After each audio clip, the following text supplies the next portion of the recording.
If they are not given the vision that God has given you, you cannot tell everybody what you're doing.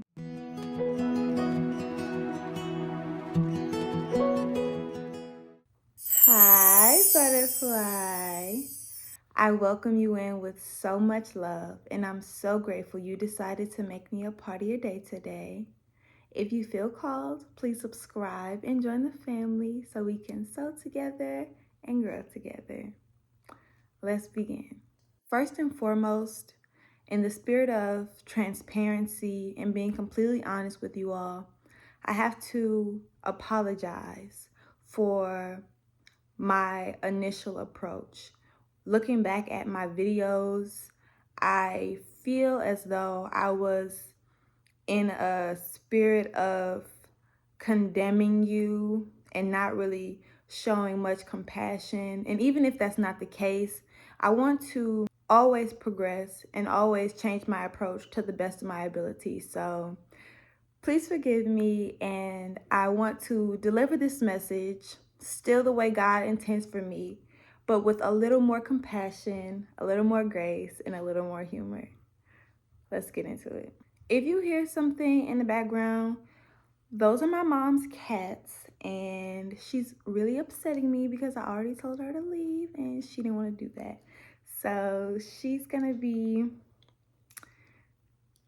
scratching in at the dog at the little post while I make this video. Mia.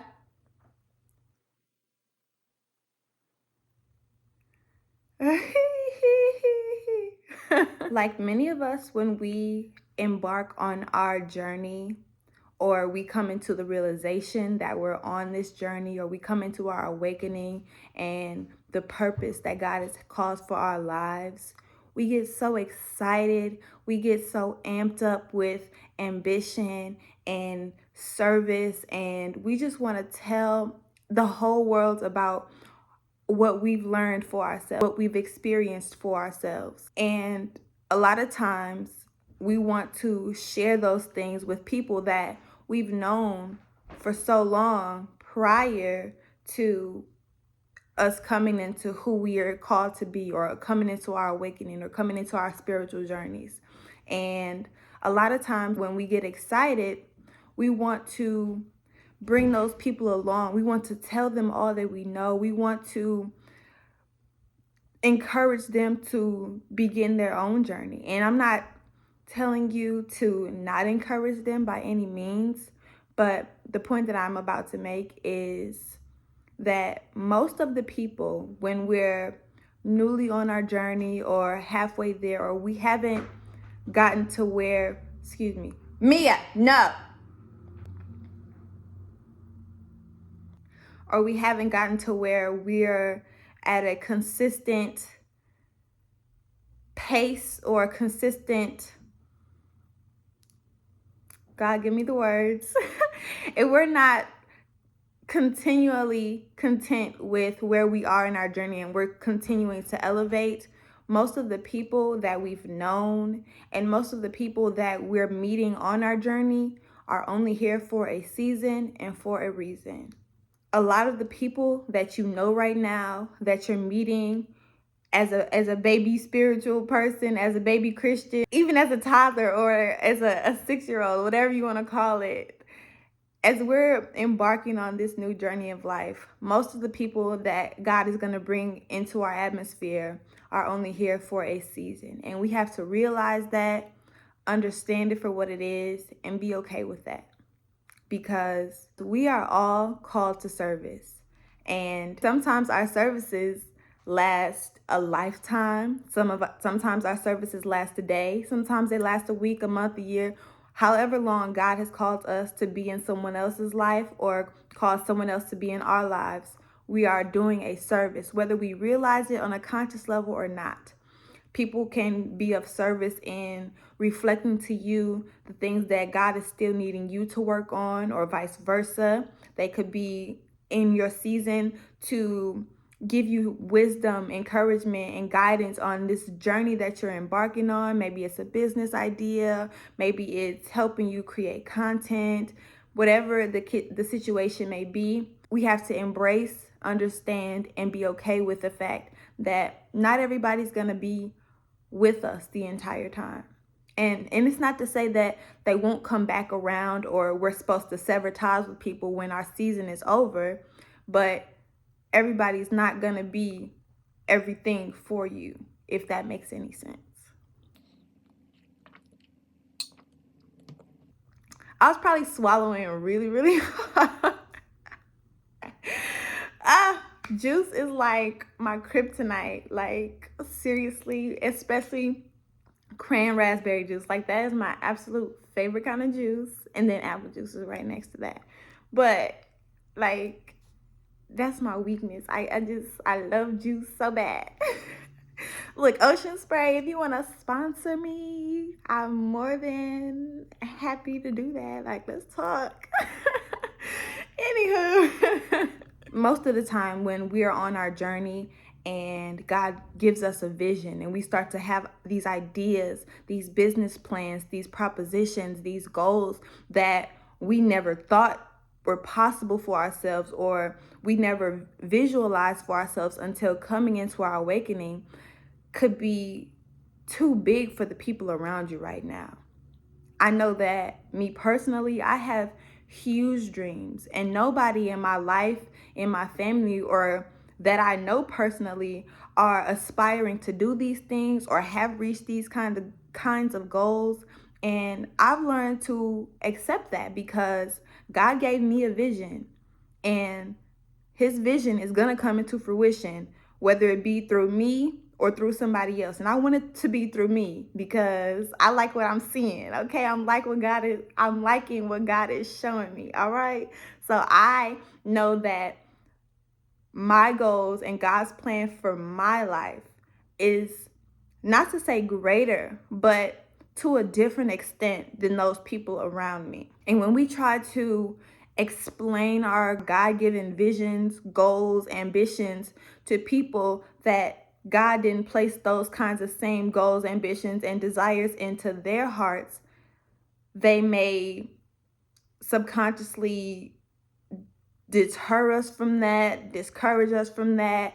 It may come from a place of love. It may come from a place of protection. It may come from a place of, I don't want to see you get hurt. Yeah, that's all, fine, cool, and dandy. And we're supposed to be grateful for those people who care about us, most definitely. But if they're not given the vision that God has given you, you cannot tell everybody what you're doing. And that's just how they say, that's just that on that. Okay. Ooh, I just banged my leg on that table. It kind of hurt. So as we're growing and developing and coming into realization with our visions, with our dreams, our goals, and as we're following them, achieving them, taking those everyday actions toward reaching them, we have to do it alone. And we have to be okay with doing it alone. We have to be okay with everybody not understanding where we're going because everybody doesn't see the vision that you have. And when you do it alone, it becomes less of a challenge or less of a tugging on the loved ones around you because you are doing what is best for you, what God has called you to do. And if and when the time comes for you to go back and get those people after you've already come into yourself, after you already reached one of your goals that God or visions that God has placed in your life, then you can go back and get those people and tell them, this is how I did it. This is how God showed me the vision. It's already done, so you can't discourage me from doing it, It's already done, so you can't tell me that it didn't work because look at my life. Look at what I brought into fruition by following God's plan for me. A lot of times, and this is not an example for me because, like I said, I'm embarking on this journey and documenting it because I want people to see God is working in me, through me, and for me every single day. So a lot of times we have to do it, don't tell nobody, and then let the results speak for themselves. But I got y'all. Y'all on this journey with me, and I really appreciate y'all. I love y'all so much. And I've been getting so much positive feedback from letting God use me in delivering these messages. And I want to thank you all so much. It means the world to me to know that I'm inspiring and impacting you, even in the slightest way. When it's time for us to elevate to the next season of our lives, when it's time for us to elevate to the next part of our journey, and we have friends or people in a season that we've already graduated from, when we decide to stay in a season that God has called us out of, it's like your friend failing the seventh grade, but you've surpassed the seventh grade with flying colors. They might even skip you to the ninth grade if you feel like you're ready. If God feels like you're ready, but you love your friend so much that you decide to stay in the seventh grade and repeat the same kind of patterns, the same kind of lessons, the same kind of experiences that you've already graduated from. And yes, initially it may seem like the right thing to do because you don't want to leave your friend, you don't want to leave your person, your confidant, whatever the relationship looks like, your family member, most sometimes.